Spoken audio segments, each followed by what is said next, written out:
بسم الله الرحمن الرحيم عن زينب رضي الله تعالى عنها قالت قال رسول الله صلى الله تعالى عليه وسلم يا معشر النساء تصدقن ولو من حليكن الحدیث رواہ الترمذی۔ نبی کریم صلی اللہ علیہ وسلم نے ارشاد فرمایا، اے عورتوں کی جماعت، زکوٰۃ دو، گو اپنے زیورات ہی سے کیوں نہ دو۔ دوستو، زکوٰۃ کے باب میں نبی کریم صلی اللہ علیہ وسلم نے بے حد تاکید بیان فرمائی ہے،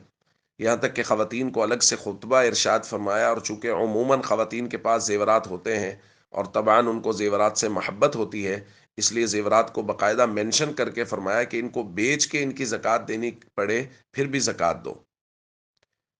دوستو، آج ہم ان چیزوں کا بیان کریں گے جن پر زکوٰۃ لازم ہے اور اس کی تھوڑی سی تفصیل کا ذکر کریں گے۔ یاد رکھیے، بنیادی طور پر جن چیزوں پر زکوٰۃ لازم ہے وہ چار چیزیں ہیں: سونا،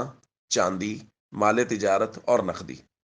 تفصیل اس کی یہ ہے کہ اگر کسی آدمی کے پاس صرف سونا ہے، یعنی نہ چاندی ہے، نہ مال تجارت ہے، نہ نقدی ہے، تو جب تک وہ 7.5 تولہ نہیں ہوگا زکوٰۃ لازم نہیں ہوگی۔ اگر کسی آدمی کے پاس صرف چاندی ہے تو جب تک وہ 52.5 تولہ نہیں ہوگی زکوٰۃ لازم نہیں ہوگی۔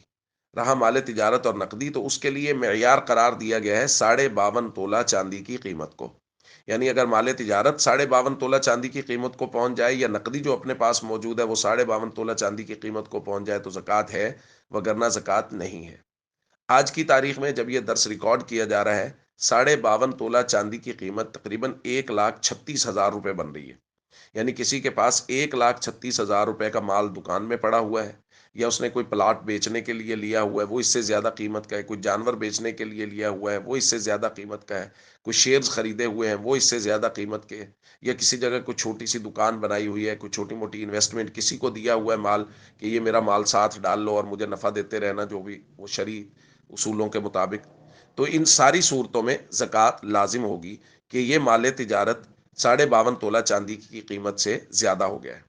اسی طرح اگر کسی آدمی کے پاس نقدی ہے اور وہ 52.5 تولہ چاندی کی قیمت سے زیادہ، یعنی 1,36,000 سے زائد ہے، نقدی جب بولی جا رہی ہے تو اس کا مطلب ہے جو ان کے پاس پیسے موجود ہیں، وہ جو بینک میں رکھے ہوئے ہیں، وہ جو جیز کیش ایزی پیسہ اکاؤنٹ میں موجود ہیں، وہ یہ سارے نقدی کے اندر شامل ہیں۔ تو دوستو، اس حوالے سے ہم ایک تفصیل سمجھ لیتے ہیں۔ ہمیں اس کا حساب کرنے کے لیے ایک چھوٹا سا چارٹ بنانا ہوگا۔ مثال کے طور پہ ایک ہمارے پاس سونا ہے 1,00,000 روپے کا، مثال دے رہا ہوں، چاندی ہے 1,00,000 روپے کی، مال تجارت 1,00,000 روپے ہے، اور نقدی 1,00,000 روپے ہے، تو 4,00,000 روپے ہمارے پاس ہو گیا۔ اب اس میں ہم وہ پیسے شامل کریں گے جو ہم نے لوگوں سے لینے ہیں، جو قرضہ دیا ہوا ہے۔ تو مثال کے طور پہ ہم نے لوگوں سے 1,00,000 روپے لینا ہے، تو یہ ہو گیا 5,00,000 روپے۔ تو 5,00,000 ہمارا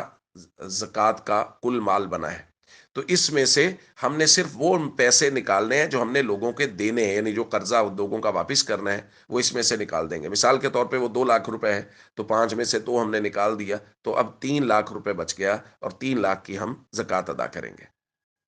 یہ ہے اس کی مختصر سی تفصیل۔ اس حوالے سے یہ درخواست کی جا رہی ہے کہ زکوٰۃ کے مسائل چونکہ پیچیدہ مسائل ہیں، اس لیے اپنے علاقے کے علماء سے رجوع کیجیے، ان سے اپنا نصاب بنائیے، ان کو ساری تفصیل بتائیے، اور وہ آپ کو بتائیں گے کہ آپ کی زکوٰۃ کتنی بن رہی ہے، اور اس کے بعد زکوٰۃ ادا کیجیے، اور زکوٰۃ پورے اہتمام کے ساتھ ادا کیجیے کہ غربا کا مال، غربا کا حصہ وہ ہمارے مال میں باقی نہ رہے۔ السلام علیکم ورحمۃ اللہ وبرکاتہ۔